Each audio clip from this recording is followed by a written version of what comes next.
Že od lanskega decembra voznike na cesti Novo mesto-Metlika med Suhorjem in Hrastom ustavlja polovična zapora ceste. Obnova ceste je nujna zaradi dotrajanega vozišča, cesta je namreč vsako leto bolj obremenjena s tovornim prometom. Poleg obnove cestišča bodo uredili še odvodnjavanje, zaščitili brežine s kamnitimi zložbami in na varnostno ograjo namestili motoristične letve.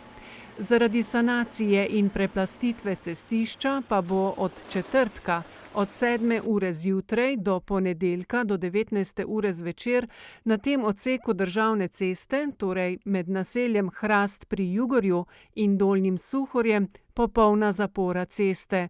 Obvoz bo urejen po državni cesti Jugorje-Semič, Ručetna vas, Črnomelj-Metlika. Domačini pa lahko uporabljajo lokalno cesto Dolnji Suhor-Dole-Ravnace.